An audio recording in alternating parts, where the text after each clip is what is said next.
Hello and welcome to the Raising Disciples Together podcast, a Cornerstone West LA podcast where we get to join together as a church family to spur one another on towards discipling the kids God has entrusted to us.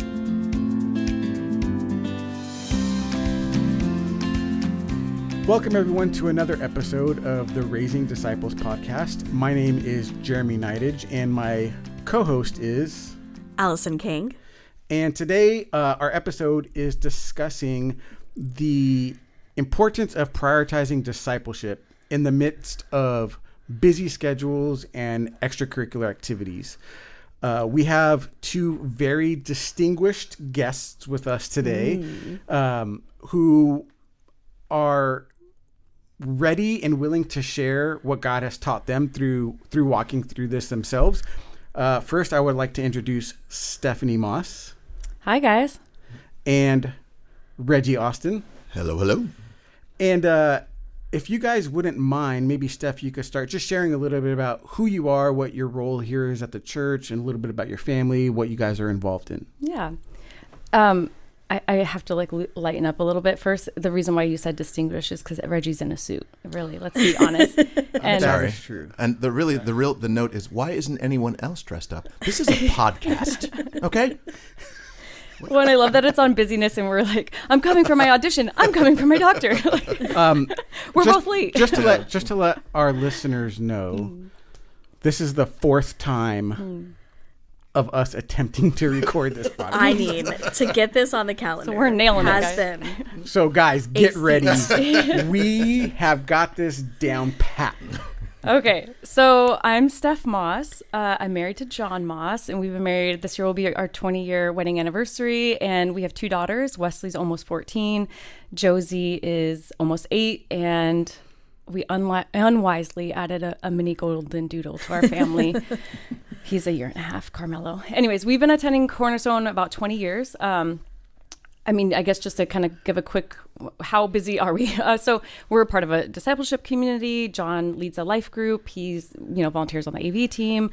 I work full time for Cornerstone and volunteer kind of sporadically in life in various ways. And then Wesley's in a life group. She helps out with the kids ministry sometimes. Josie started attending Super Sunday classes. But then outside of church, Josie does things like soccer and cooking and piano, and Wesley, take a deep breath. Just talk about what she doesn't do. Wesley, so she's an admissions ambassador for her school. She's on the middle school leadership team.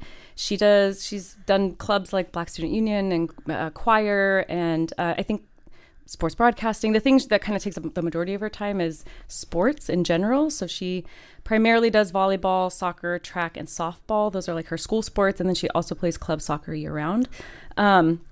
I thought it might be helpful to also share a little bit of context about our family, and then maybe I'll throw it to Reggie so you can, share. But I think it's helpful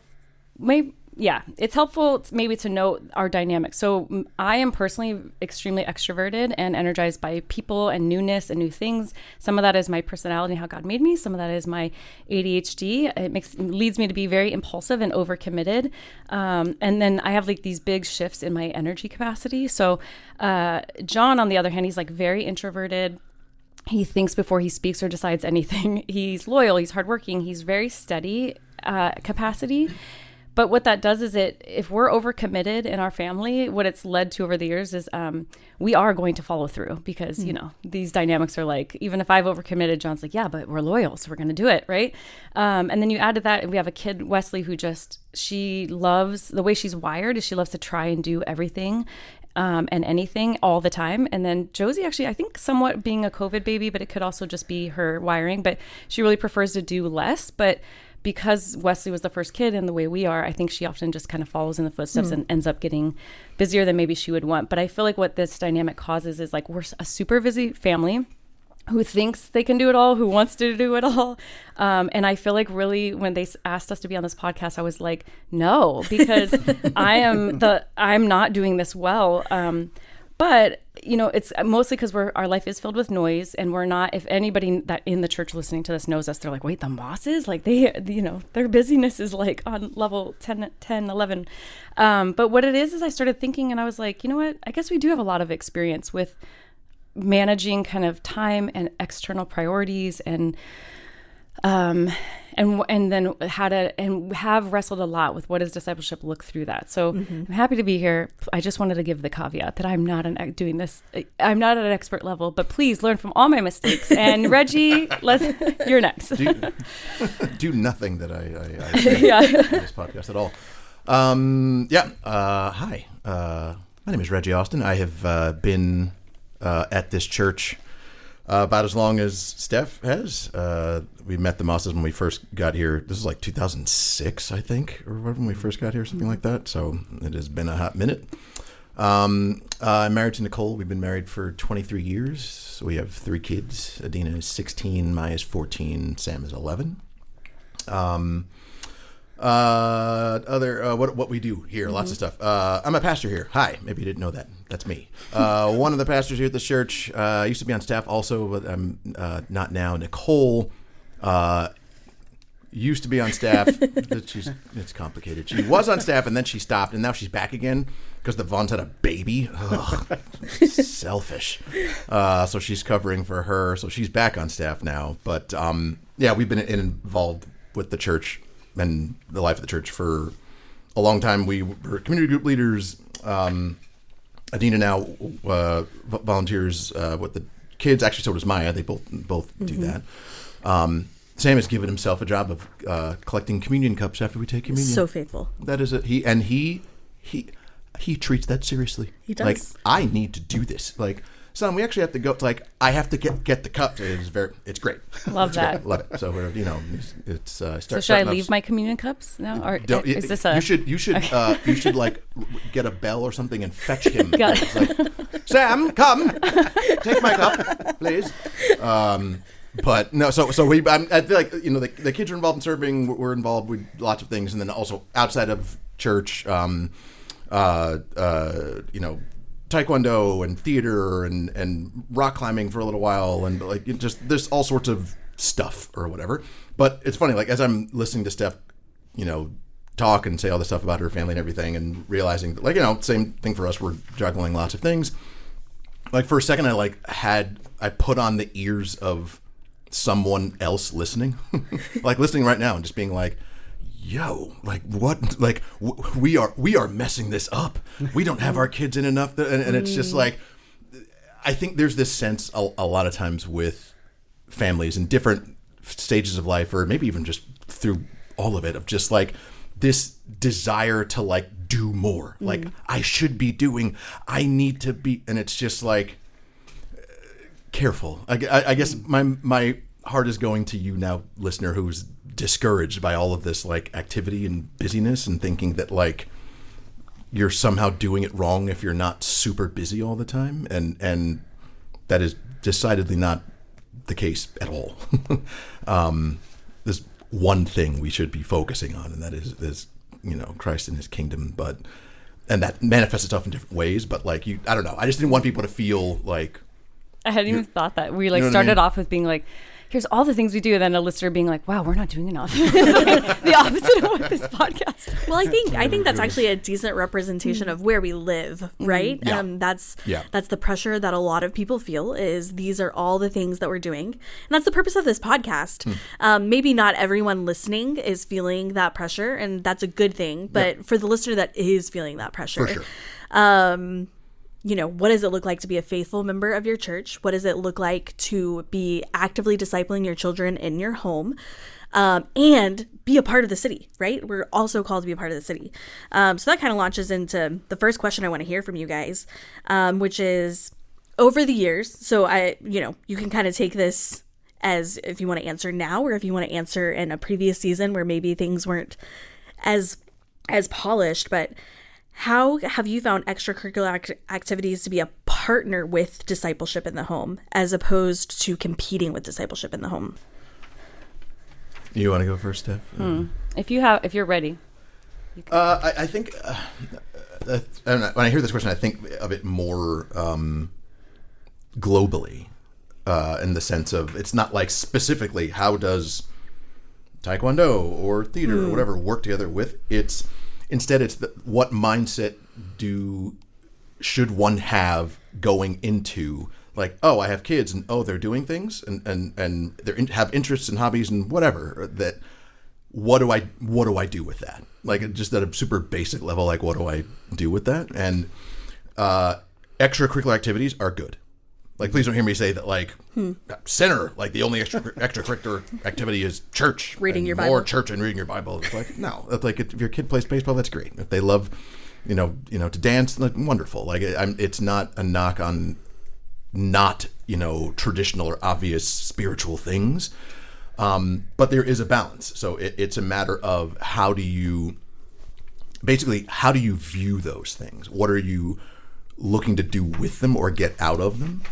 And I think for me, the idea is that the extracurricular activities should never take prominence in anything. If you think of it like it's in a car or whatever, the extracurricular activities are never in the driver's seat. Like they're a lot of times they're in the back seat. Sometimes they're in the front seat, and they're like, but they should never be in the driver's seat. Like, you know what I mean? So it's just a question of, like, just broadly speaking, sort of like order of operations, or just like what's most important here. So that, this has been talked about before, but the idea of, like, if your kid loves soccer and they enjoy playing it and you want to pursue that as an extracurricular activity, that's great. There's no sin in that. That's wonderful. Enjoy. But if the pursuit of that causes you, because of games or whatever, to miss church 3 out of 4 Sundays in a month, then it's a different story. So it's a matter of, then it has taken the driver's seat as opposed to the passenger back. You know what I mean? Sure. So much of it, I think, is just going into things, whatever the activity is, with a proper, like, framework in mind of keeping the first things first. Sure. Maybe even humility of correcting things as they go awry. Yeah. Don't always get it right. For sure. Yeah, I think for us, there's a couple things. It's, I think when you compartmentalize church separate from extracurriculars, then there can be this, they do feel competing. So in some ways, yes, like, you compartmentalize, you have, obviously, church is only on Sundays, right? And church as in actual Sunday service. We are the church 24/7. But anyways, so I feel like, you can compartmentalize them. And so, when you start giving up that Sunday time for, like, games and things like that, where is my kid getting that? Where are they fellowshipping and being equipped in things? And there are other places, right? You have life groups, you have in the home opportunities and things like that. But I think that we started looking at sports, or the things our kids are involved in, as these are things that God has brought us to. And if we're going to be involved in them, these are excellent opportunities for us to kind of to use this as discipleship. So it's not like discipleship only happens on Sunday afternoons at church. It's like discipleship is now after church, when you've gone and you've been equipped and you fellowshipped as a corporate body, right? How do you do that heart work day in and day out throughout the rest of the week? And so if you have practice or games or school or theater or homework, and all of those things are opportunities now to apply what we're learning biblically. And so I think sports, particularly for our family, because we love sports and that's the majority of what we spend our extracurricular time on, it's kind of been a partner in the sense of, we're always talking about, why are you doing this sport? First of all, who gave you this gift of athleticism in the first place? Who's brought you to this unique, coach or school or opportunity? And if you lose sight of that, we're getting out of it. But yeah, so sports has been kind of that context for us to disciple. So how are you going to treat your teammates?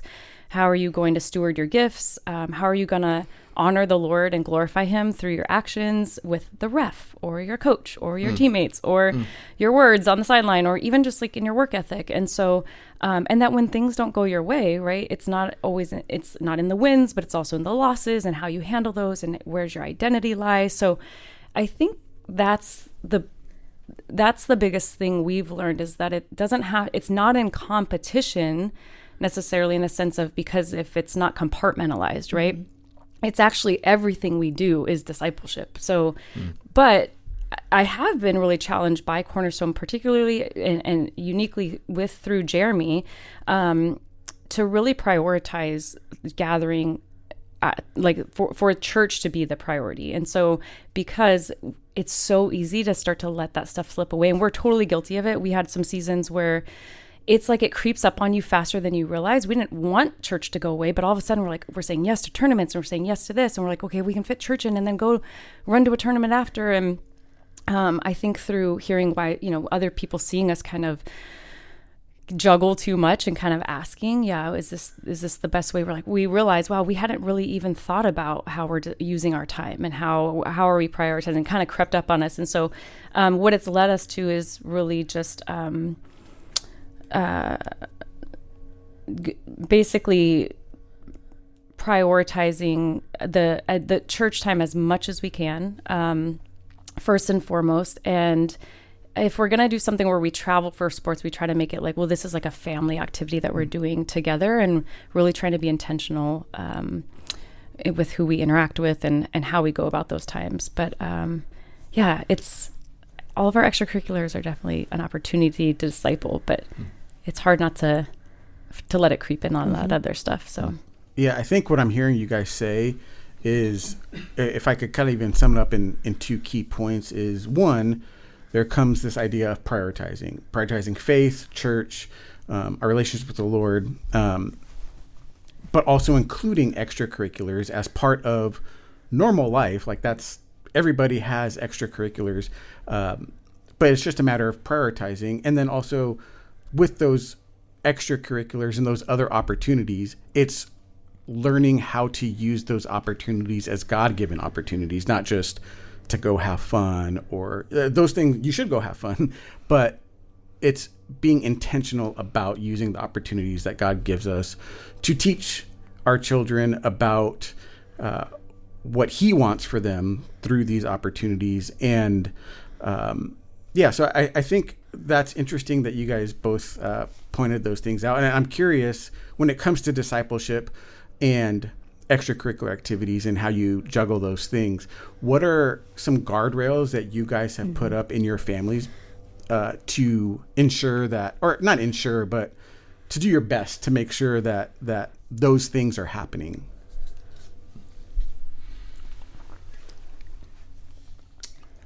I'm trying to think of specific guardrails. So, I mean, it's, so I said before of just like talking about prioritization, and it should never be in the driver's seat or whatever. So I'm thinking of theater, because all of my kids have done and do theater pretty regularly. So it's a little different, I think, than sports, where tournaments or games frequently are on Sundays or these things like that. But like for theater, normally you're doing a show, you're rehearsing and all of this, and then Tech Week comes, which is the week before the show opens, where it's an intense time of you're jumping and you're diving and you're get everything ready in that final week. Where there are times where the Sunday of Tech Week is rehearsing all day, and it's the kind of thing where, like,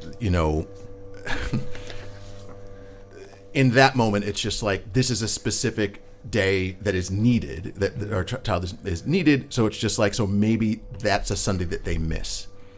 And in that moment, it's the kind of thing where it's just like, is that putting theater in the driver's seat? Is that and that's like a question sort of, you have to ask myself. So a guardrail, for example, is the prioritization of worship, of corporate worship on a Sunday morning. That is a priority. But life happens. Like, your kid's super sick. You don't bring them to church. They stay home. So we use wisdom. Like, we're called to use wisdom in that way. So like for that Sunday, it's just like that was an issue of like, okay, maybe there's a guardrail here of like, all right, Sunday mornings are important, and trying to convey that message. But being able to, not be rigid in what we believe. Because I think that's the thing about guardrails. And we see this in just our walks in general as Christians, is that there's like the obvious ones. Lord, should I murder this man? It's like, okay, but obviously, sure.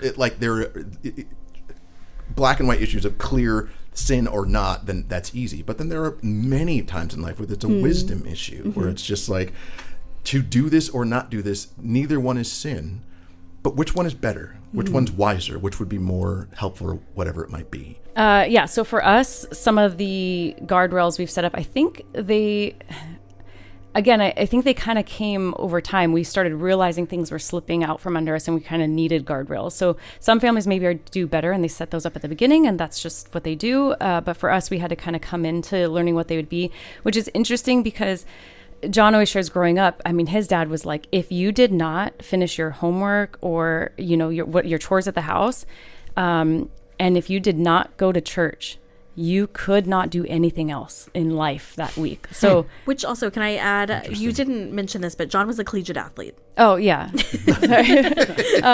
It runs in the family, athleticism and yeah. He doesn't talk about it, I think, as much because he's a little bit more like private. But yeah, I think he's very aware of like being a Christian athlete and juggling, school and sports and faith and all that kind of stuff. But yeah, growing up in a household where it's like, if you didn't go to church, you literally you don't see a friend, talk to a friend, you don't go to any extracurriculars, you don't go to your sport that week, nothing. So I think that could sound legalistic, but like to him, he never talks about it that way. He just knew what the priority was in his family. And it was like in a very like loving, and this is who we are, and this is the most important thing.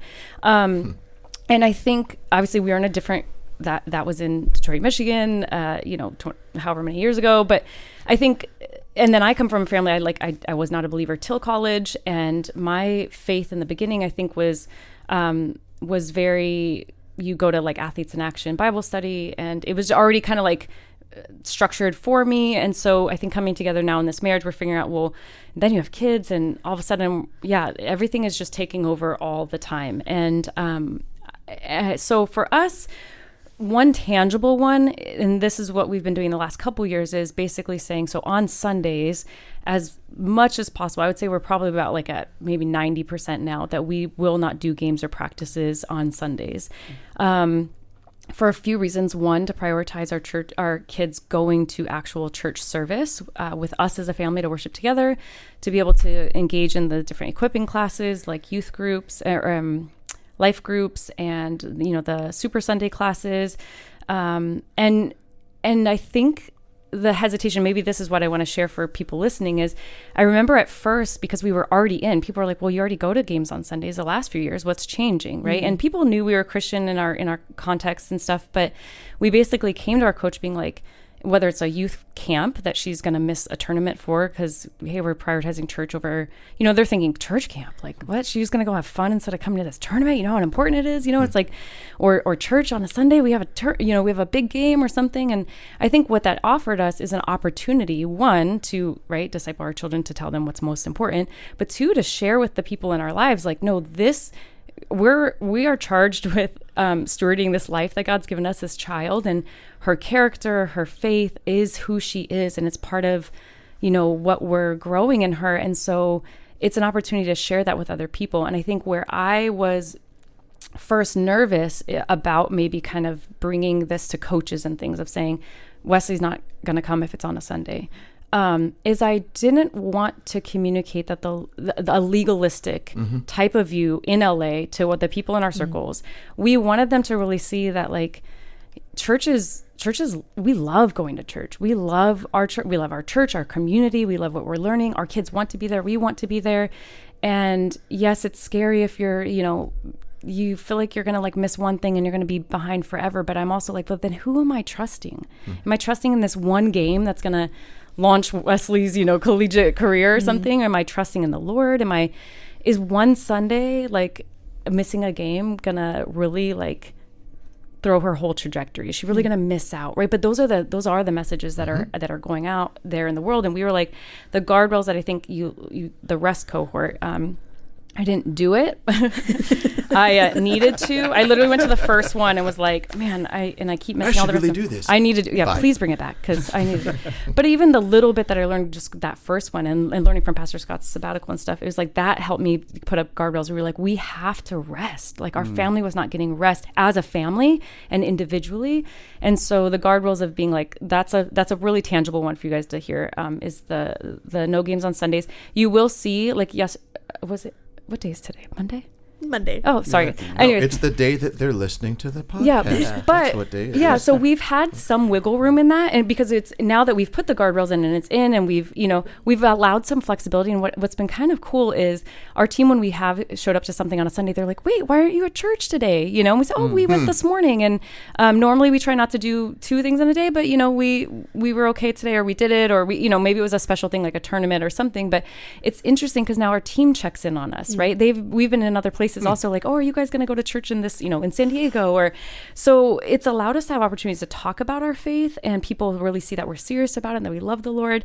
And then even like some of the kids from church have come to some of, they kind of support each other and go to things. And I think seeing some of the kids and life group leaders like come to some of Wesley's stuff, that community and the extracurriculars has now seen our church, right, come out into the world, right, and kind of been like, wow, they're so supportive and that's so kind, and who would do that? And so it's, that's why I appreciate, Reggie, you talking a little bit about the flexibility, so our kids don't look at the Lord as like this legalistic thing that the world doesn't either.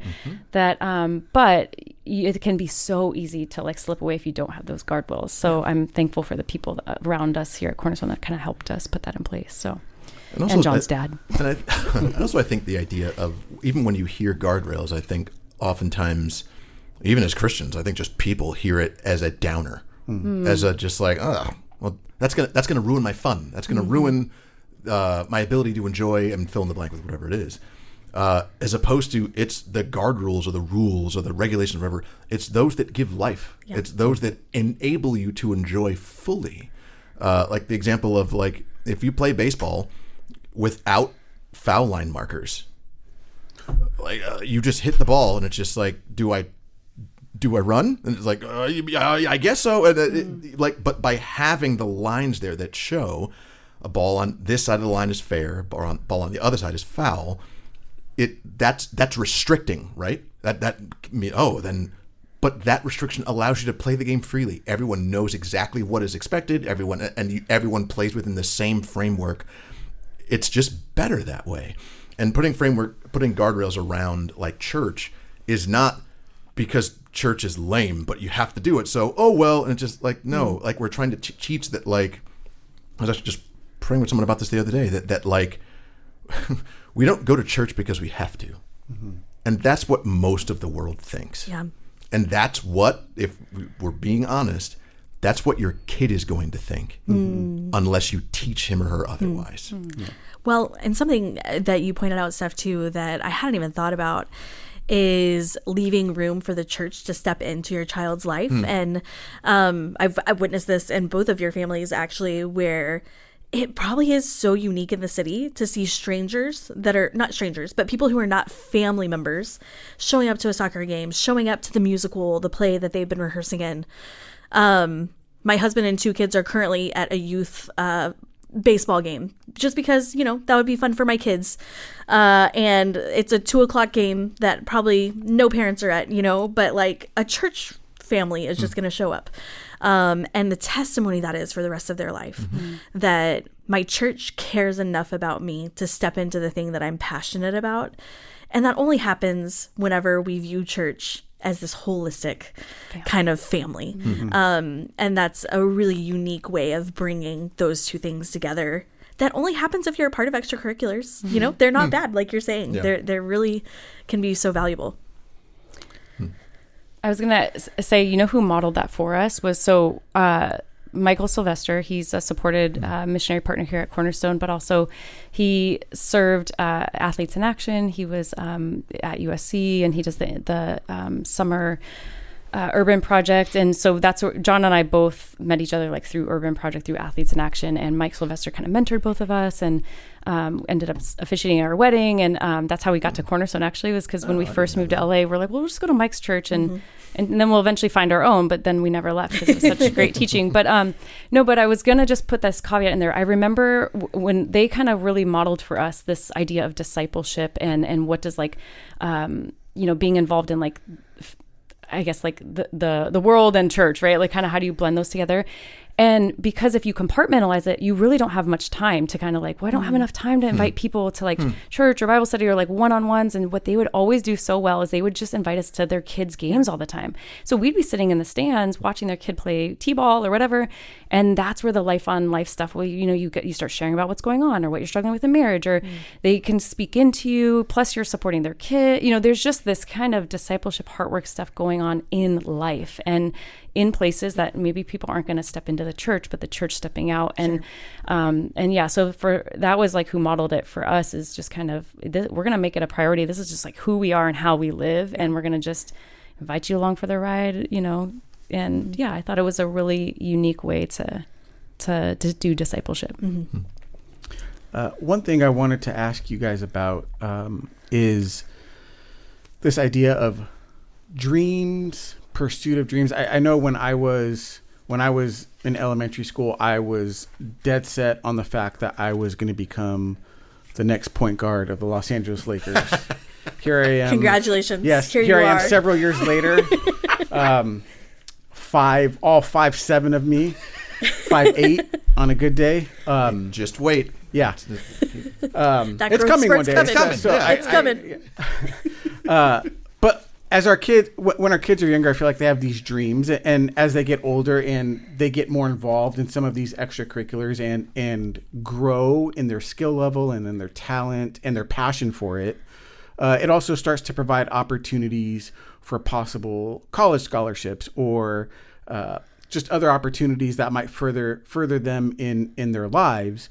But there's also the other side of it where a very, very small percentage of kids who pursue this wholeheartedly, these extracurriculars, whether it's sports or theater or singing or whatever it might be, very few of them are actually able to get college scholarships, are able to make it a career.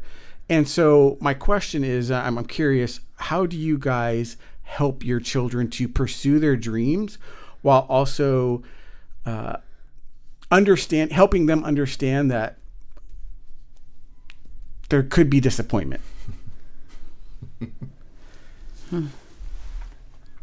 I think just so much of it, like Reggie said at the beginning, it's perspective. It's keeping things in the right perspective, keeping the right guardrails up. All of these things feed into that.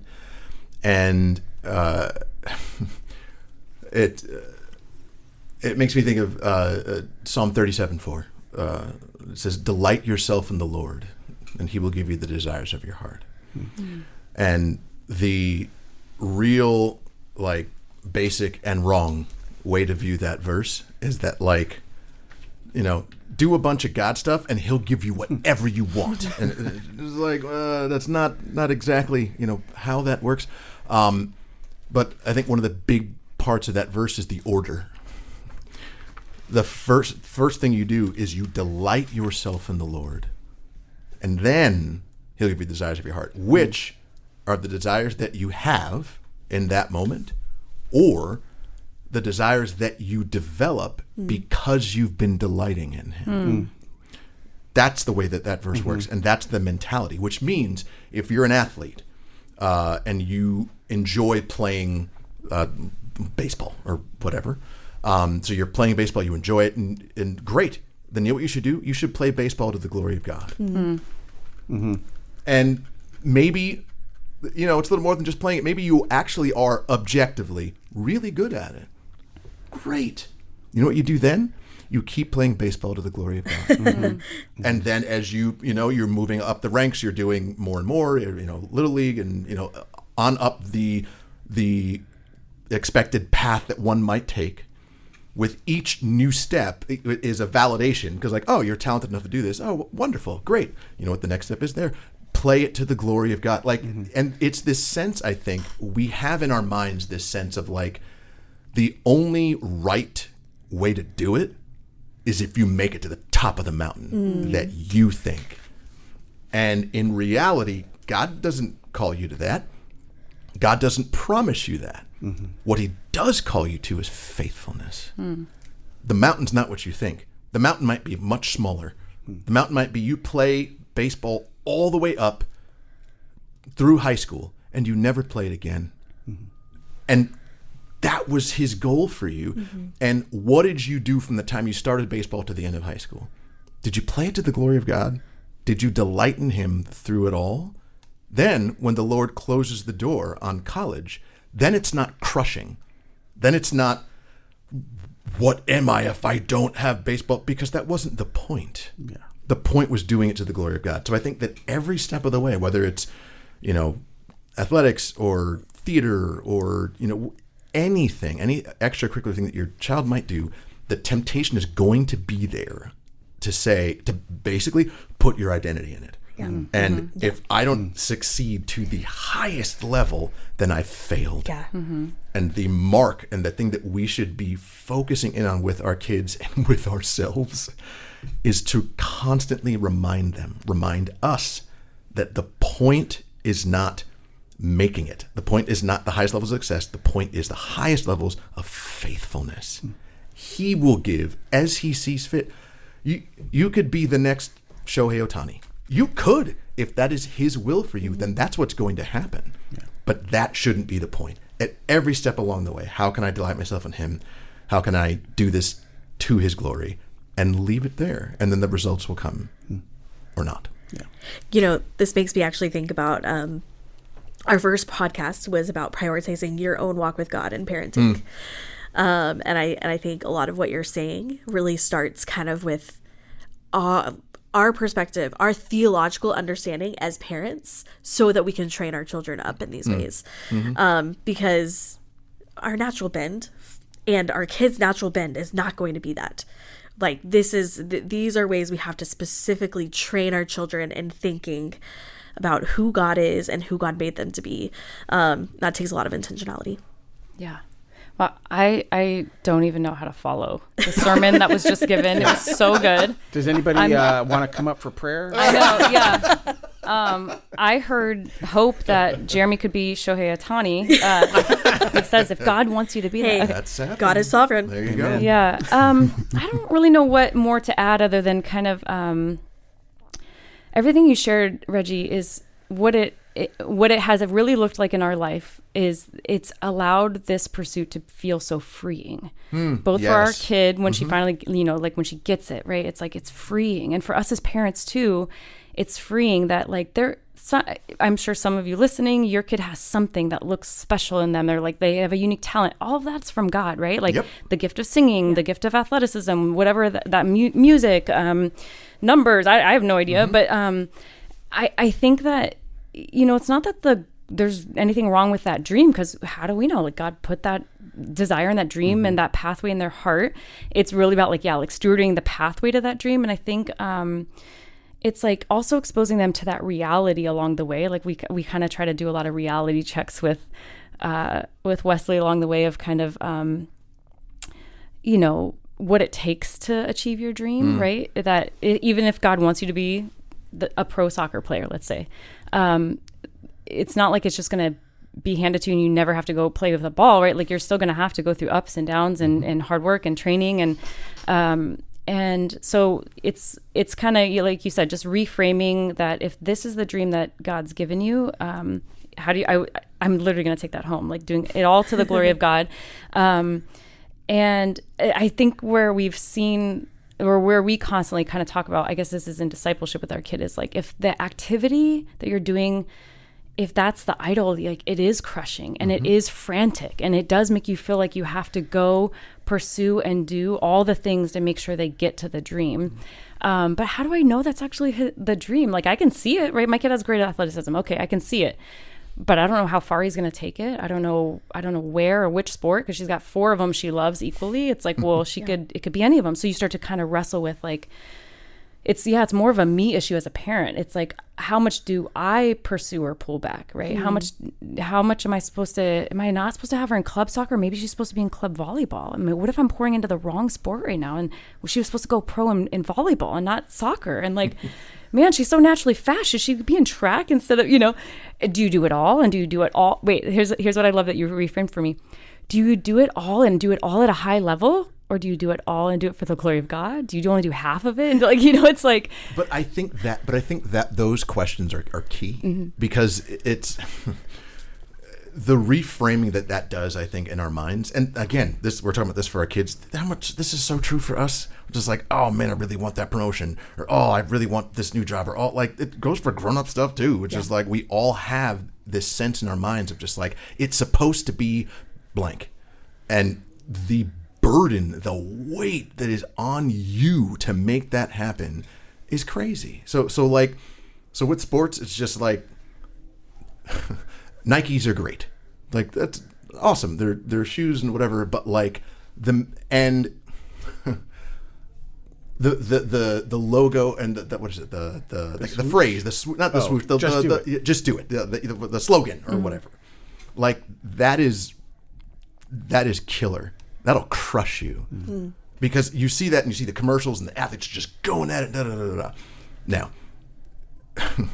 what that says is work hard, give your life, sweat and blood and tears, or whatever, and all of that to it, right? And it's just like, that's idol worship. That ultimately, and the difference being this: as Christians, we're not called then, oh, I get it, I'm a Christian, therefore I won't work hard.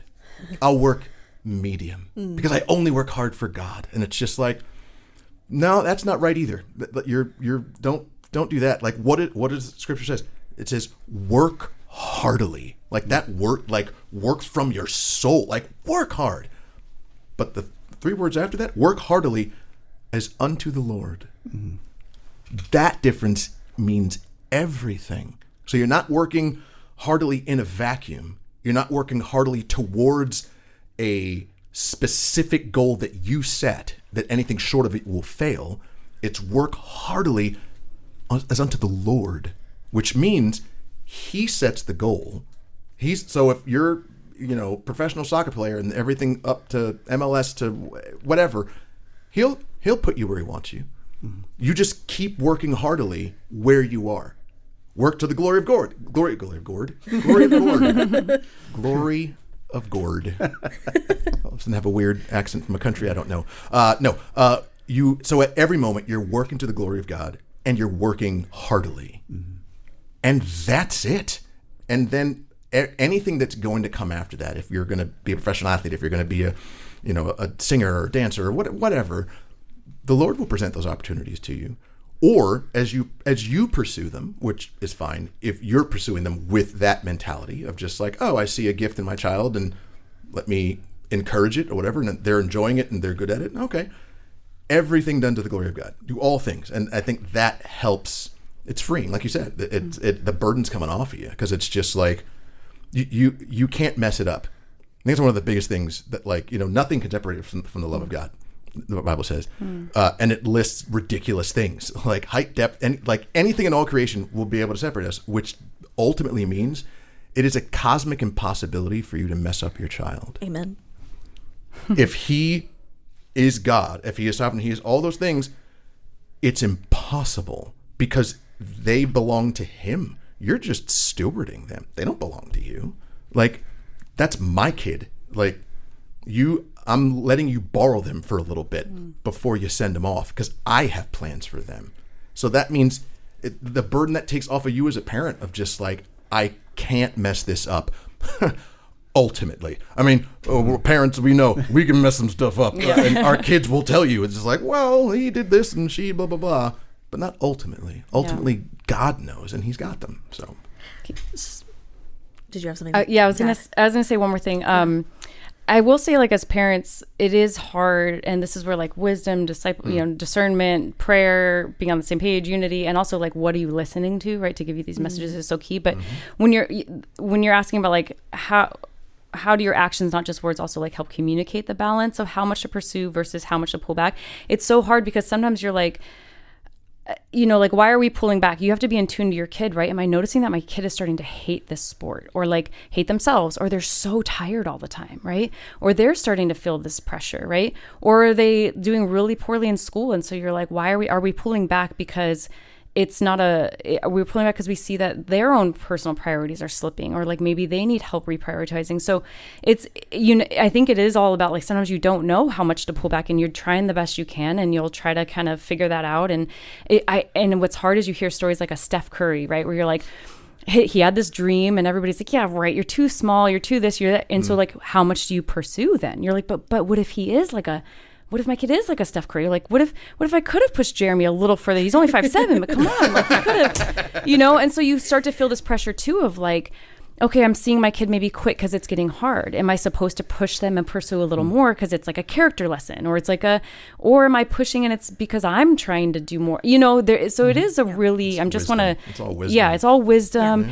and that you have the permission to also be like, hey, we tried this, and like in my wisdom, maybe it's not turning out great the way I wanted, and we can peel back, or we can do it different, or we can change our decision. And but yes, I don't think it's like I necessarily have the answers for like what actions or words help communicate, but it really is like, it's a constant wrestling and pursuit and checking of yourself too, of being like, am I pursuing this because it's like, this is going to be our way out of like poverty, or like, this is going to be our way to like really secure a future, or this is going to be a way my kid's going to be really famous, or so you also check yourself of like, well, why am I pursuing more? Is it something in myself that I'm trying to like get a status, or like but also is it them, right? Like, is there something they're pursuing? But yeah, so it's just, I just wanted to share. It's not easy. Yeah. I apologize. I'm going to go a little bit off script because something that both of you are saying makes me think that it's important, the voices that we're listening to in this, right? And I'm just curious for you guys, what has it looked like to invite community into like some of your family decisions? Has that been a challenge? Has that been something that is that a well-worked muscle that community kind of helps you navigate, even like your kids becoming idols for yourselves, as they're pursuing these things? I don't know. The first thing that came to mind is I think about how much our community group, our discipleship community, does pray for us and our kids. Both when we break off in women's and men's group, we get to share a little bit more in depth, and then as a whole group, I do think community group has been a big part of prayer for our family. And some of the equipping stuff here at church, right? That it's done in a way, so not just the equipping class, like the rest cohort, let's say, but the fact that we have real relationships with people here, that Jeremy can kind of be like, hey, you miss church a lot, but I see that Wesley's at soccer every weekend. I'm putting words in Jeremy's mouth. He's next to me, so I'm using it as but he does. I think he's somebody who really values like prioritizing church. You see like that modeled in maybe like the Mel family, who's been somebody like I look and I watch and I'm kind of like, how do we do this, that, and the other better? But they say it in ways that doesn't feel judgmental, legalistic. It feels freeing, and it feels like it allows you to explore. Like so it's always causing us to kind of think and challenge and be like, or where are we at where we should be at? So a lot of it is like watching other families. But I will say early in my Christian walk, I think I felt the negative, it was me. John doesn't really experience it this way, but I think I would look at other families or people and be like, am I supposed to be like that? Am I supposed to be like this? Am I supposed to, they're not at anything and they stay home 24/7 or whatever it is. I'm just totally giving an extreme example and being like, that's what it means to be like, discipling your kids well and faithful, and or it's like, wow, that family like has 6 kids and literally has them in everything, and how do they balance it all? And I don't know. I really don't. I just know our family, and so I did have to stop even listening to the Christian and kind of church voices that can be out there in society, can also do the wrong thing, right? It doesn't always mean the Christian voices are like the right ones, but I think our church family has been really healthy for me to kind of be like, what voices am I listening to are like our God? And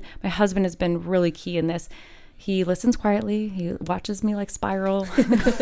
And then he just takes it right back to the Lord. Like kind of like how Reggie in this podcast so far, you've just kind of brought it right back to like the heart of it. It's like you can't wrestle with any of those things at that point. When you bring it back to that, you're like, yeah, what does that tangibly look like? We're going to actually now have to put that down on paper this week or whatever our schedule is. But then it's not opinionated and it's a you should or you this. It's like, what does the Lord want out of this? How does he? Yeah. So I don't know if I answered your question, but You did. Okay, sure. Yeah. I think that community is. Think about like voices that come in or because that's the thing. There are voices everywhere all the time. Yeah. And if you think just like, nah, I'm pretty good. I hold my own. I'm not affected by like we are getting preached at constantly by coworkers, by television shows, by billboards, by the internet, by like it's constant. You're always hearing something, which means church is all the more important. Like all the more wonderful and needed opportunity to hear truth, to really hear it and to take it in. But the cool thing about it is like I totally agree with everything Steph said. But you know what's great? Not just seeing other families and like, oh wow, that's great, that's cool, and whatever. And the comparing thing is tough. It's hard not to compare. We all do that all the time. But like we all know we shouldn't. But whatever. But the cool thing is not just seeing the awesome thing other families do. You know what's really cool? Seeing other families mess up. True. That's kind of great because it's is. just like, oh, okay, cool. It's not just snap. me. It's not just me. Because I think we know our mistakes real well. And it's just like, oh my goodness, a real father would never say, if I were a good father, I would have never, like those kinds of thoughts, those are real easy to go to. Real easy. But then when I see like, a godly man that I'm in community with, that I know, and that I know loves the Lord, when I see him mess up, it's kind of cool. It's kind of just like, okay, great.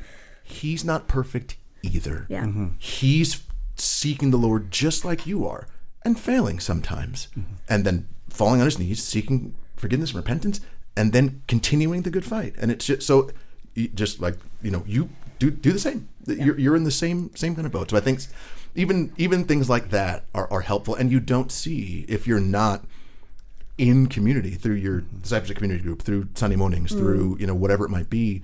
Like get involved in the life of the church like that. It's really helpful when combating all those other voices. That circles back to the whole priority thing. If we're making faith, church a priority, it's also pouring back into the extracurriculars that our family's doing. And I'm glad you guys were like, you guys brought up the idea of the voices that we listen to. And because it's even other families that we might be doing extracurriculars with. You might have another dad come up and say, oh, so my son's getting private pitching lessons from Shohei. What about Wow. is yours?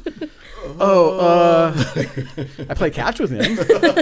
So yeah, I think being grounded in the community that we have here at church, and obviously being grounded in our faith, is so helpful for that. Another thing with our faith and extracurriculars that I wanted to explore, and this will probably be the last topic that we touch base on today, but I'm very curious as to, and Steph, you touched on this earlier, but the idea of being missional, using our extracurricular activities as a family, and teaching your kids how to be missional in those extracurricular activities. How do you guys teach your kids about that? How have you seen it played out? I can speak for Steph a little bit. Steph mentioned earlier that it's been really cool to see life group leaders and friends from church go to Wesley's games and support her. The flip side of that is Wesley has invited friends to church and to youth nights and different opportunities that we provide here at the church, and they have also gotten to see our church in action. And so, yeah, I'm just curious, missionally, how you guys approach extracurricular activities. I think that's the guardrail, right? So I think for us, this like missional mindset is the thing that allows us to like recalibrate what is our vision, our goals, our engagement, our responses.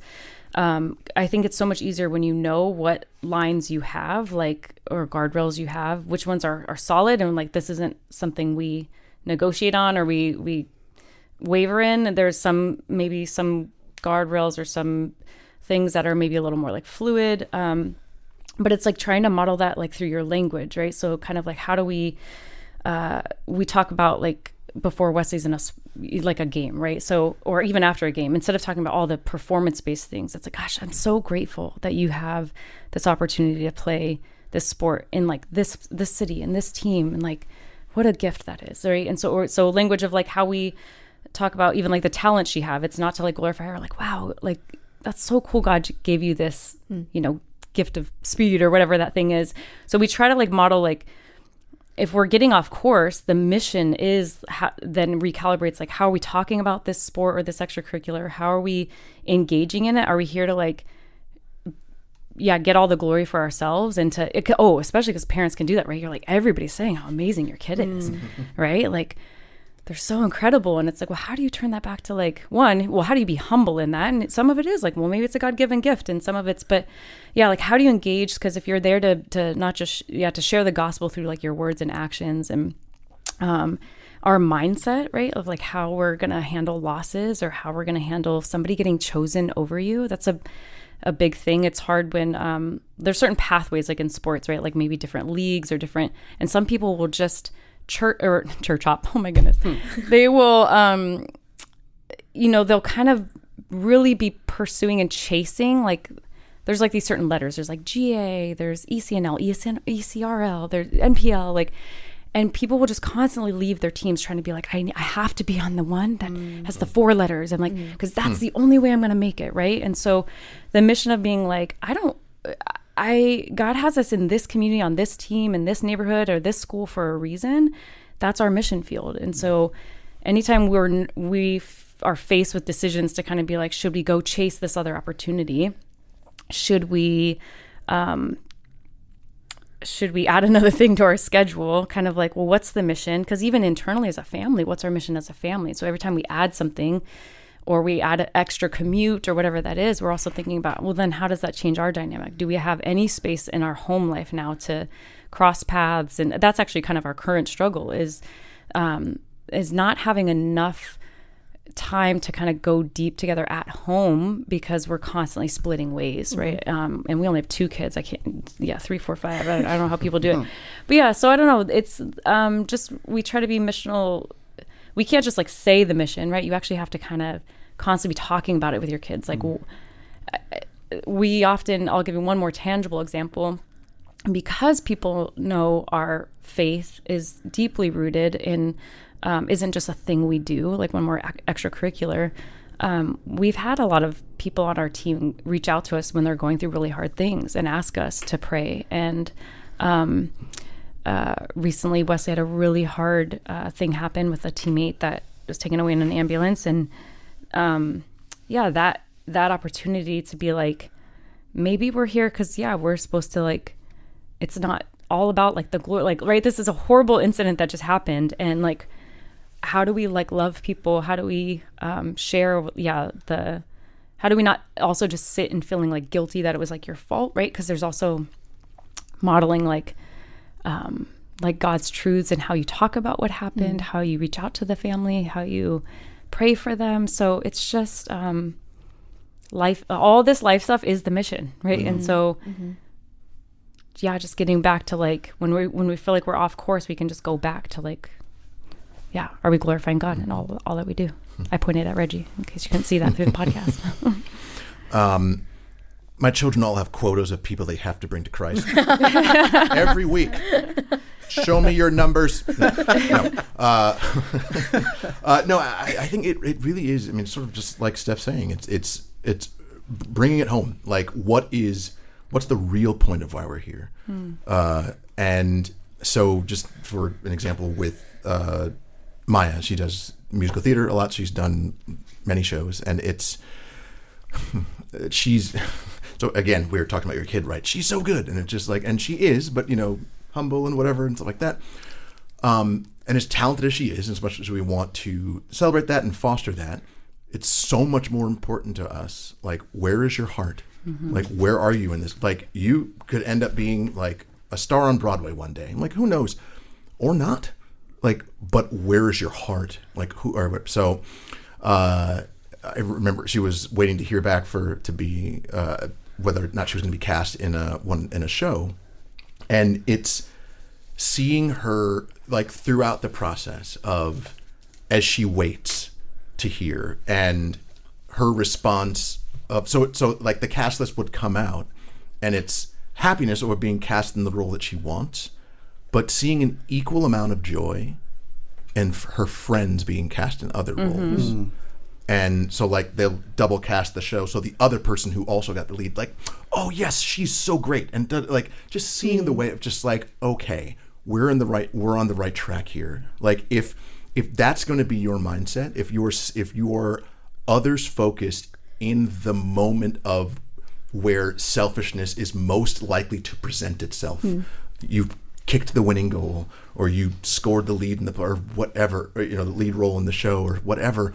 But if in those moments I can see your heart for others, like that's the marker, that's the test, that's things they want to be looking for, and that comes about through the day-to-day, through the like kids, all of them will have like their friends will ask them questions like about God, like, oh, you're like a church person, right? What, like, ask those awkward like questions of them, and it's just like, okay, like, and to see this in your kids to differing degrees based on their age and maturity is super encouraging. So like no matter how old your kids might be, like there's growth that God can do in them, and it comes about through community and through the day-to-day because everything that we have in our lives is a gift from God.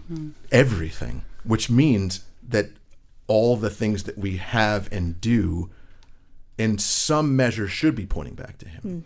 Like, I mean, that's why Christians pray for our food. It's like, it seems such a random thing, but like, no, it's acknowledging that like this food exists because God is kind and we thank him for it. So your winning goal, was scored because God gifted you the ability. You got this part, whatever it might be, like circling everything back to him and giving them that language, because none of us speaks that language natively. No one. We all have to learn it. So when you can give people that, it's worth its weight in gold. I was going to say one last thing. I think this is what I was trying to say with the guardrails thing, is kind of like it's been a lot easier when you know what your yes is, right? So if you know what your identity is, who your identity is in, and you know what the goal is, like the biblical goal, right? Then it makes all those yeses easier. I wrote down these notes. I was like, so if our yes is to be a follower of Jesus, if our yes is to the Christian faith, so living that out, if our yes is to make disciples who will make disciples, then like all of that is what we pivot from, or what helps us say like no to certain things and yes to certain things. And there's like it was like I wrote down Galatians 1:10, right? Like, am I trying to win the approval of God, or to like please people? And I wrote this extra note, like, and people being like, sometimes the person you're trying to please is your kid, right? Like you just like want them to have all the good things and blah, blah, blah. And they want to do this. And I think I can make it work. And the people could be like pleasing coach, or it could even be like pleasing yourself, being like, this means if I just say yes to this thing, it's going to make me like a good mom, right? Like that's the thing that's going to be like, yeah, this is proof that I'm doing good things. Like, where am I getting my proof from for that? So like the winning of approval thing is always something that kind of resets us. And then the Jeremiah 29:11 about like, for the plans I have for you, right? It's like, I think that's a big thing for us, is when we're tempted by all the different opportunities that we could be adding to maybe Wesley's development in a sport, or I think it goes back to like, it makes it a lot easier if you can't afford to add any of that stuff on, right? Because then you're just like, well, then I guess I gotta just have faith that, it's like, it's easier when you're lacking, right? And so sometimes it's that we're lacking the finances, right? That we can't afford Shohei Ohtani. So sometimes, and so it makes it easier to be like, I guess we just have to trust that God, whatever God's plan is for you, right? And then it's also when you're lacking like time, right? If I don't have zero extra time to like, man, I wish. Sometimes she wants to do extra training. And so if I don't actually have the time to fit that in anywhere, it has to be like, you got to do the best with what you got where you can.